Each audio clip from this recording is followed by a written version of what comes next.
Hey Brandon, thanks for making your video response. Something that I've always wanted people to do more often, but they don't seem to be willing to do that and actually engage in some constructive debate.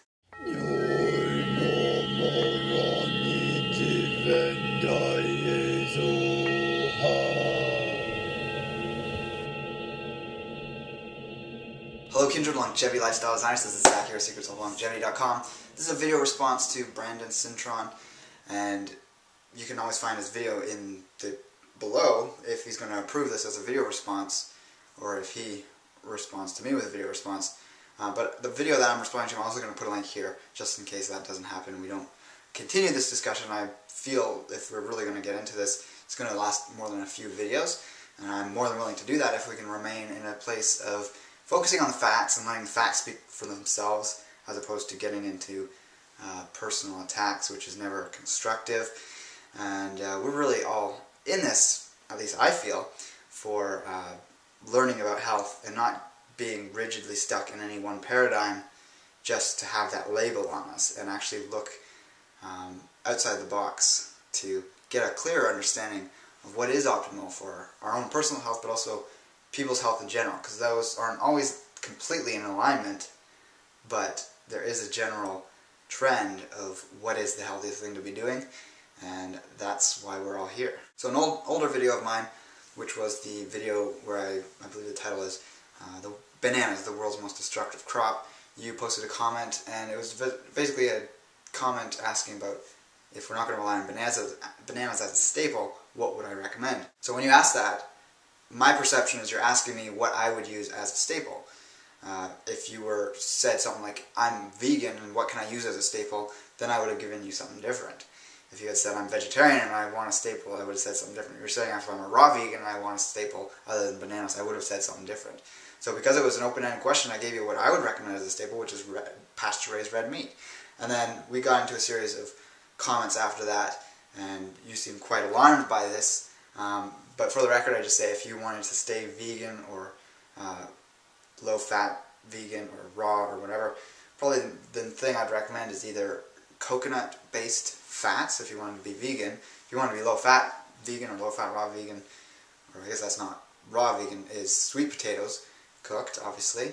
And if you want to be low-fat raw vegan for whatever reason, and you weren't going to be consuming bananas, I'd always recommend, as Harley suggests, eating the dates, the mangoes, pineapple, and other things that obviously you are familiar with from his teachings. I believe you're part of the 30 Bananas a Day website, and you're involved in that community, and that's great if you're experiencing that at this time. Just be clear in your questioning so there's no misinterpretation of what I'm suggesting. And so yeah, in our comments, I'm not going to go into them. Anyone can go to the original video, which I'll post here, the banana video, which you kind of went off track of the topic right away, because I wasn't talking about whether bananas were healthy or not. I was talking about the crop being destructive, and you haven't presented anything to specifically debate about that, but naturally the topic came up about bananas and health, and animal foods and health, and that's, I guess, what we're going to discuss in this back and forth, however long it needs to go on for. But looking at the idea of red meat causing all those problems you listed in one of your comments, I'll go over those one by one, even though you didn't reference those as having a reason for those to be a cause, or caused by red meat consumption. So the first thing is the idea of elevated uric acid levels and meat being acidic, or animal foods in general being acidic.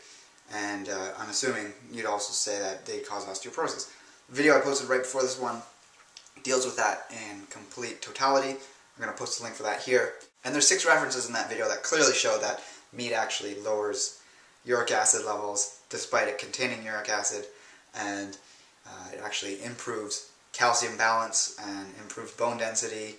So there's no real argument there when these are very well controlled studies, and when you compare that to the large epidemiological studies that aren't controlling lifestyle factors, then you're getting into very shifty territory, because that's looking at correlations as opposed to a causation. So that's important when looking at any scientific reference. Is it correlative or is it causative? Meaning there's one thing changed between these two groups in the control, and that way you can determine if that's actually what's occurring. This should also be double blind, but with diet, you can't really double blind certain aspects of the diet. And then you have the correlative, which is epidemiology, where you have massive groups of people. There's no way of telling them to eat a certain way and all live and act a certain way and trying to control that.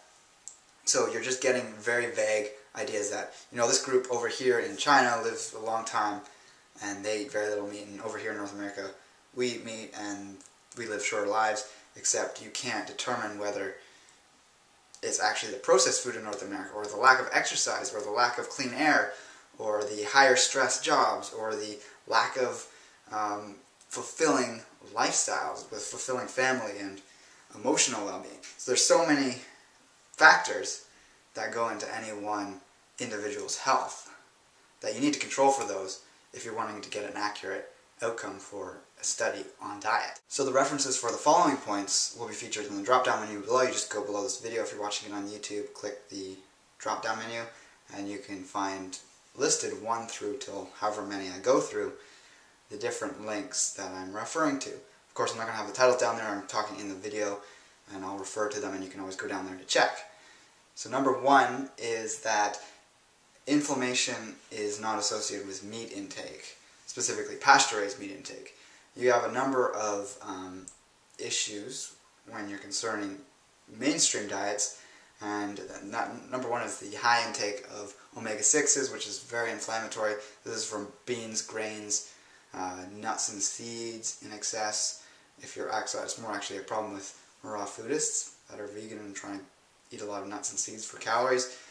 And then also the fact that they're eating animal foods that were fed grains, which is high in omega-6, and results in animals' flesh, milk, or ovum to be higher in the omega-6 and very low in the omega-3.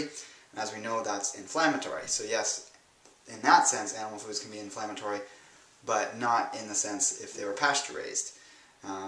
Or even if we just eliminate the excess omega-6s from plant foods, which in most people's diets makes up the excessive amounts. So as I was saying, link number 1 shows this quite clearly, that inflammation was not associated with animal food consumption, specifically lean red meat. Personally, I wouldn't go with lean red meat if you're wanting to consume red meat.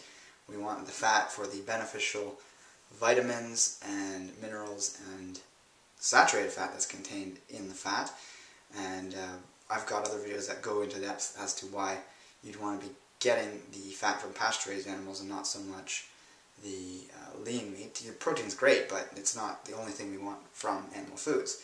You can always check out this video here for my long video on the biochemistry and physiology of animal foods in our diets, and that video has something like 40-something references. So that's a very good one to look at if you really want to get clear in your mind about the science on animal foods and not sort of the vegan propaganda. So if you're wanting to lower inflammation in your body, you need to eliminate grains first of all. That's a major one. Gluten, everyone has some degree of gluten sensitivity, others massively more than others. And of course you also want to be getting enough antioxidants from fruits and vegetables. Staying away from the very high glycemic fruits is ideal. That's why I don't recommend bananas and other very high sugar fruits, because those do inflame the body and cause spikes in AGEs, which are advanced glycation end products. Got a video here you can check out if you want to read more about advanced glycation end products and how inflammatory they are. Link number 2 below is looking at the genetics of humans versus chimpanzees and other apes, and looking at how humans have genes that are specifically designed for allowing higher animal food consumption without the negative effects of inflammation that an actual herbivore or very close to herbivore or frugivore animal would have. So humans are definitely omnivorous, and that second link shows that quite clearly. Looking at the genes, that humans have developed these genes that allow for the resolution of any inflammatory state that could come from animal food consumption. The next several points were a little strange. I've never heard of tooth decay being associated with animal food consumption. I've heard a lot of it being connected with fruit, sugar from processed foods, obviously, excessive sugar, sort of more isolated sugar consumption, whether it's maple syrup, honey, table sugar, etc. that clearly can cause tooth decay. And then of course there's also grains that have been linked with tooth decay.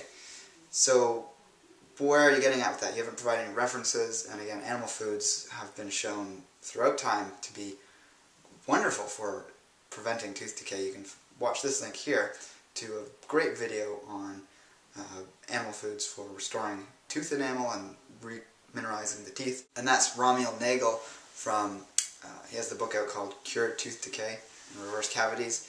And that's a great lecture if you're looking to address any tooth issues. And a big factor in that is getting in the fat-soluble vitamins that build teeth, that are in large part contained in the fats of animal foods. Then you're also getting some of the other minerals that would be contained in raw dairy.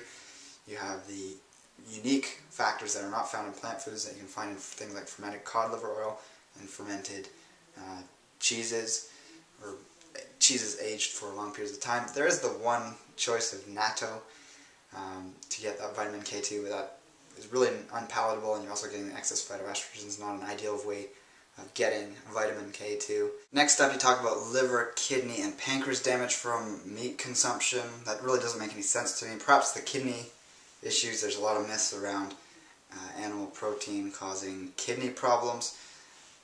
Liver, yeah, definitely give me some references for that, because I've never come across anything remotely related to that. And same with pancreas damage. Pancreas damage comes from consuming too many foods that would spike insulin and obviously damage the pancreas to be able to not produce enough of that later on in life, which is known as diabetes. Very much connected with sugar consumption in all its various forms. So about the kidneys, link number 3 below is a New York Times article. There's actually 3 studies linked to in that article. That's why I'm giving you the whole article as opposed to the individual studies to look at, so it gives a nice review of the articles, the scientific articles as well. And you know, there's the one article is talking about bodybuilders.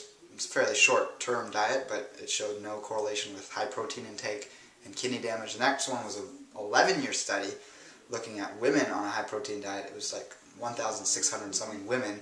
Huge study. So really, we don't see these women in the long run having problems with their kidneys from the higher protein consumption in this study. And then the following study on that article just simply shows the same thing.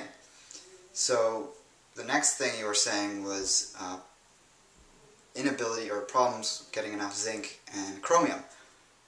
That, first of all, the zinc is primarily found in animal foods, so I'd reverse that on you and say, how do you, as a low-fat raw vegan, if that is what you are, perhaps you're a vegan, or I don't know what you eat exactly, but if it is in alignment with the 30 bananas a day, the low-fat raw vegan diet definitely doesn't have enough zinc in it, unless you're eating tons of watermelon seeds, the black ones, not the little white ones. The black ones do contain a decent amount of zinc, if you're chewing those up and optimally digesting them. And a lot of people do find that they don't get enough zinc on a vegan diet, even with cooked foods. So the best ways to get that are things like a lot of seafood, especially obviously oysters, certain herbs. You could be doing hushuwu tea. Ant extract is the highest source of zinc on the planet that we're aware of. You know, there's tons of animal sources of zinc. That really doesn't make sense as to why you not get enough zinc eating animal foods. With chromium, again, that's a trace mineral that you can get from foods. Just because you're eating animal products doesn't mean you have to not eat foods that contain chromium. There are tons of plant sources of chromium. Certain animal organs contain chromium. So it's not like you're going to be forfeiting those foods that contain chromium just because you're eating a bit of red meat. Also, why would manganese levels drop in someone consuming red meat? I just want a bit of clarification here, because I've never heard of these things being associated with animal food consumption. Then you also talk about calcification of stones in the liver and gallbladder. That occurs in people eating a very processed food diet, very conventional diet. Then you go into calcium stones forming in the liver and gallbladder. You could also say these form in the kidney, but this hasn't been linked to specifically animal foods. This is more of an issue of eliminating the intake of calcium-forming organisms in your diet from, you know, synthetic. And by synthetic, I mean non-organic, such as mineral-derived calcium supplements. That could be either chalk, supplements made of chalk, or it could be coral calcium. So yeah, calcium stones, that's really an issue that's not associated with animal foods. Again, provide me some references and I'd be happy to look at those and consider them and make a response down the road on them. Next, you refer to blockages in the GI tract from animal food consumption, and this is another sort of mainstream problem that's more associated with dehydration, lack of enough probiotics in the gut, probably eating too much protein and not enough fats can cause almost like hard stools, which is why I recommend consuming enough fats to help almost act like fiber when you're eating a high fiber diet, of a smooth transition through the bowels. And consuming both fiber and fat helps with this. So anyone that's having constipation issues simply has to up one or both of those things, and that tends to help. But dehydration is a big one. It's really not an issue with animal foods that I've found. In fact, I have better bowel movements personally since starting to consume meat about 8 months ago. And yeah, there's really not an issue there. The big thing with the idea of parasites, which you go into next, is if you're consuming foods that are poor quality, the animal's grown up in deplorable conditions, which should not be the case if you're consuming pasture-raised meats. And by the way, if you want to get some pasture-raised meat, you can always go to the links below, and there's a link to US Wellness Meats, which has tons of grass-fed animal foods, both dairy-based or flesh-based, and some seafood and other things like that. But yeah, parasites, specifically from animal foods, it's not going to happen if you're careful about cooking things properly, or if you're wanting to eat something a little bit raw that's an animal food, you want to make sure the food's been frozen for at least 2 weeks. Obviously eggs and raw dairy, you're not going to be freezing it, but if those are raised properly, they're not going to contain harmful pathogens. Yes, there's a higher risk with animal foods of containing harmful pathogens when the animals are raised incorrectly, and bad conditions in terms of processing, whether it's by someone else or the processing you do yourself with the eggs, with the milk, etc. I was vegetarian actually when I went to Egypt about 5, maybe even 6 years ago, somewhere around there in the spring of that year, whatever year that was, and I stayed vegetarian through most of the time I was there, and about halfway through I got a serious parasite issue. Everyone that basically goes to Egypt will get it at some point unless you're extremely careful that you never eat anything that was washed with water. You basically can't eat salad if you go there.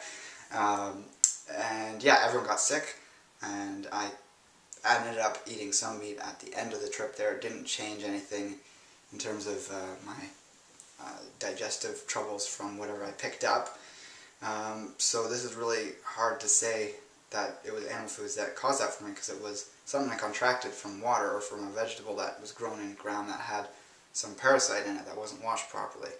So, we can get parasites from anywhere. We're breathing them, we're coming to contact from people that we meet on the street. Yes, like I said, animal foods can contain them if they're not raised properly or not handled properly. But if you have parasites and you need to deal with them, you can eat a diet that doesn't promote their growth, which is generally a lower sugar diet, and you'll be well on your way to better health if you do that. Increase in metabolic waste, again, we're talking about the uric acid, which I already discussed, and then you go on to say, what about the uric acid and the acidosis? Yeah, I covered that in that link I provided right at the start, but I'll put it up again here if you want to have a look at how uric acid does not cause problems for humans. We have genes that suppress the production of oxidoreductase enzyme, which completes the steps to make uric acid, or to have our body retain it. So we release the excess from animal foods with ease, and it's not a problem. Finally, we can discuss the antioxidant content of animal foods. A lot of people just put it out there that animal foods contain no antioxidants, and therefore there's no reason to eat them. It's kind of a strange logic, considering the antioxidants are the only thing we need from foods. But animal foods contain, when they're pasture-raised, CLA, which is conjugated linoleic acid, something you can't find in plant foods, which is a wonderful antioxidant for cancer prevention, and it's got a whole host of other things, including weight loss potential. And then you've also got vitamin A, which does not exist in any plant food anywhere on Earth. Plant foods contain carotenoids, the precursors to vitamin A, and I've shown in videos in the past how difficult it is for a lot of the population to produce enough provitamin A, the final step of vitamin A that we actually need. And you can always check out link number 4 below if you want some proof as to the problems that humans have on converting carotenoids to vitamin A. Yeah, and then when you're getting into organ meats and other animal foods, you have these antioxidants. Seafood, you have antioxidants for the pink color, the astaxanthin and other zeaxanthin. You have vitamin C, as I was saying, in some organ meats if you're eating them raw. And yeah, there's really not really any one nutrient you can't get from animal foods that exists in plant foods. I'm not saying eat an all animal food based diet. We should have an abundance of vegetables and certain types of fruits in our diet, and some nuts and seeds, but that shouldn't necessarily prohibit us from eating ample amounts of animal foods. So Brandon, you've seen what I've posted, you know what I'm all about. I want to see you step up to the plate and provide me with some scientific references as opposed to these sort of offhand comments, swearing in your videos, trying to act all arrogant, and being dismissive, not actually addressing the points I bring up, and not stating things from a place of sort of idealism and actually having a basis to it, because there is no foundation to your arguments at this point unless you're willing to start providing them.